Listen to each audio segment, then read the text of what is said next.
everybody, it's Monique with Made with Accuquilt, a friendly support group, and I'm going to do that video on English paper piecing right now.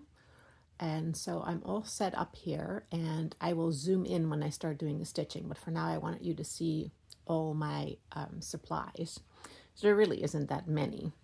So basically what I use, I know there are English paper piecing dies, but I don't like how small the seam allowance is on those. If you like those, perfect. I like to use this one. This is the hexagon die, the 2, 3, and 5-inch hexagon die. And I like this one better because it gives me a bit of a wider seam allowance. And so when I want to do English paper piecing, or EPP for short, I can cut my fabric and my paper at the same time. So the way that English paper piecing works, in case you don't know, is that you have a paper shape and then you cut your fabric shape slightly larger than your paper shape, and then you sew your fabric shape around your paper shape until you have it finished, like this one, and then you sew those together, and that's what I'm busy doing right here. And you can sew them into hexie flowers, which is what a lot of people do, or you can just sew hexies together. So that's going to be up to you. This is my fall one that I started working on with some leftover fabric from my hedgehog quilt. And so when I'm ready to cut, I mean, it's a great use of scraps, but you still want to make sure that you put your paper or your fabric on the correct way. So you need to make sure that the non-woven side is facing towards your sticker. So I would put my fabric on this way. This is my non-stretchy fabric, and I want that facing towards the sticker side or to this side, obviously, it doesn't matter. So you do want to make sure you do that when you're using scraps. And then what you can, of course, do way more layers than what I'm doing here. I'm just going to do one just to show you. And then to cut my paper, I just grab whatever paper I have in my recycling. And in this case, I actually had some leftover paper from the back of my fusible web, and it was a little thin on its own, so I actually glued 3 sections together, and then I cut those smaller. So to run this through my machine, I would just layer this close to the edge because I can reuse this other piece here. So my fabric is laying on here, the selvage side here, or here, and then my paper is on here, and I can use my small mat because I'm only going to cut this section here. And then I'm going to run that through my machine, and of course you would do this as many times as you need to, but it's always easy to just go back and cut some more if you need to. I actually have carried my Gomi down to the family room with me so that I can sit there and cut my shapes, while I'm watching TV because it's so lightweight. All right, so here I have a paper shape, and here I have a fabric shape. And so you would just repeat that as many hexies as you want it. Now a hexie flower, if you want to make a flower, they take 7 smaller hexies. So you could start with 7 and then you could work from there. These make darling coasters, by the way, if you wanted to make some coasters for somebody. So now I'm going to just zoom in close with my camera so that you can see what I'm doing. All right, so let me just adjust my camera quickly. All right, so I hope you can see that. And then one important thing is that I need to really use my highly magnifying glasses here. I call these my SpongeBob jellyfishing glasses because he wears these ridiculous glasses when he goes jellyfishing, and that's what these are. They're kind of starting to fall apart, but I think these are like a 3 magnification or something, and that works better for me than wearing my regular glasses.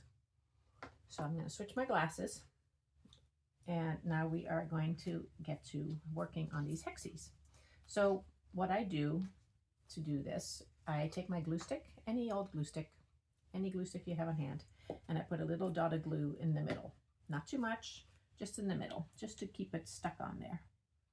And then I'm going to stick it in the middle of my fabric shape. It doesn't have to be perfect.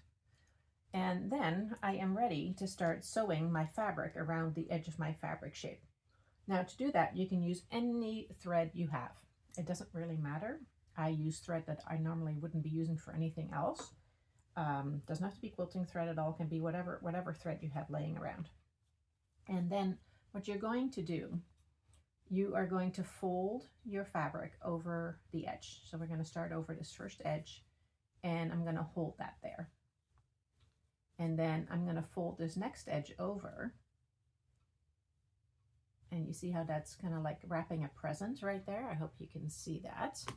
And now I'm going to take my knotted thread, single, and I'm going to pop it in there, and I'm going to go just through my layers of fabric. I'm just going to go from one layer of fabric to the other layer of fabric. I am not sewing through my paper at all. And I'm just going to do one extra little stitch just to make sure it's secure. All right, so there I have my first corner done. Now I'm going to work my way this way. I'm going to make sure this is nice and taut around that fabric shape. And I'm going to fold this one over like this, just as if you're wrapping a little present. I'm going to sew just through the fabric. And there we go. And you see how I'm leaving a giant stitch from here to here. And that's totally fine. So this is super relaxing. If you find that you have a hard time holding this tight down with your fingers, you could use one of those binding clips, you know, to hold it down. So just fold it.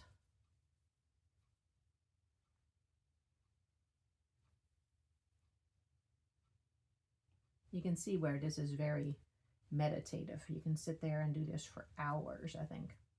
All right, so now I'm at my last, well, almost last corner, my last side. So I'm going to fold this down. I'm just ignoring this for now. I'm going to fold this down the way that I have been doing all along. I'm going to take a stitch in here and fasten this corner down. And then I'm going to go to my final corner.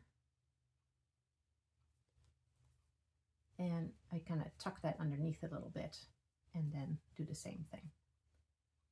All right.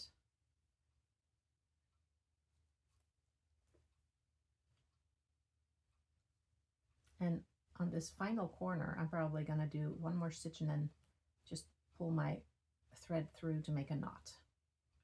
All right, so that's all. And now my first hexie is done. Did I cut my thread? No. There we go. So there's my first hexie. Next time I might try and make sure that my stripes are a little straighter. But anyway, so that is my first hexie sewn around my paper shape. Now when I'm ready to sew my hexies together, I'll decide which one is going to be my center, and that's the one I'll start with. And so what you want to do is start, this is my center for this one, and I don't know which one I started with, but I started with one and sewed that to here. And then I did the next one and sewed it to here. And then I did this one. And so all I did was sew these to the center. And so they were loose in between. And then what I did, then I went and sewed all these spaces in between.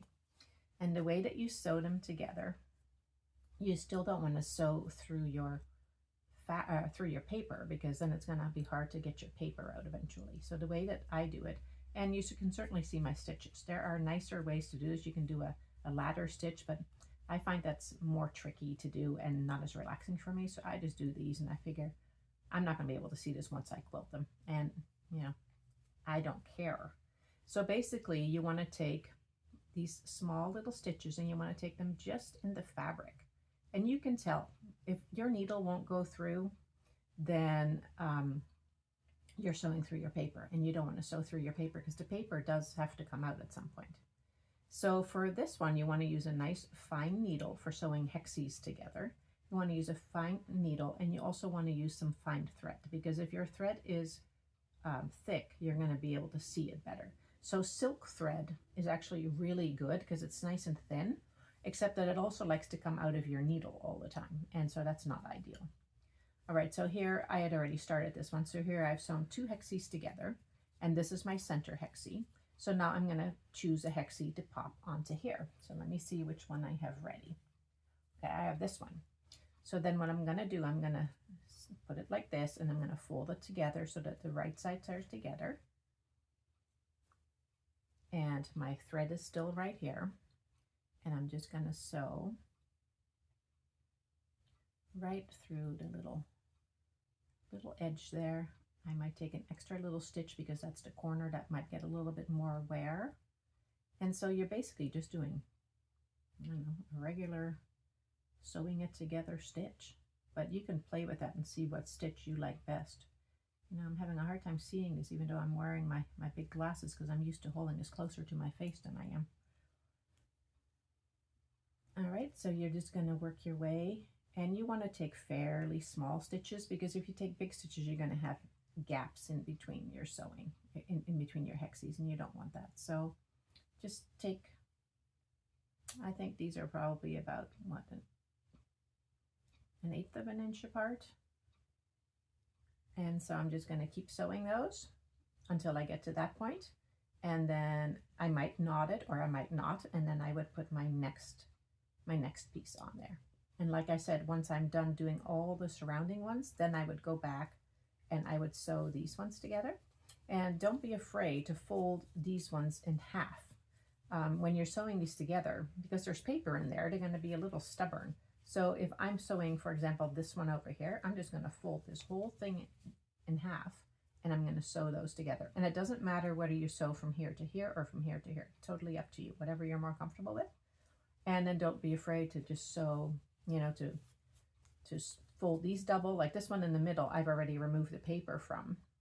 You can remove your paper once you have sewn around all the way around that center one.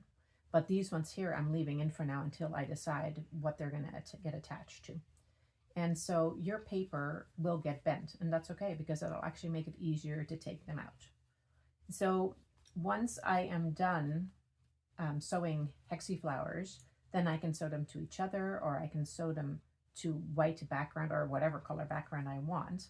And then, like I said, once you have sewn a hexie to something else and it's surrounded by other things, then you can take the paper out. And the paper comes out really pretty easily. I'll show you in this one. This one still has paper in it, but you can tell that I've bent it to sew my other seams. And basically you just stick your finger in there and then you just pull. So that was pretty simple. So that had been glued in there, but you know, now it's out. It was pretty simple to take out. These stitches, leave in. Unless you are sewing with red thread and you're doing white hexies, then think about that. Don't use anything so crazy because it might show through. But for me, this thread is light enough. My colors are busy enough that that's not going to show through. And so I don't take out the basting stitches. And this one I can reuse again if I want to. All right, so that is basically the process of English paper piecing. So basically what you need is your die, whatever die you choose to use. You want some scrappy paper, you want some scrappy fabric, and a glue stick, and then you can use whatever thread you want to sew your paper around your paper shapes, and then you want some nice fine thread to sew your hexies together. So I hope that is helpful to you, and if you have any questions, let me know.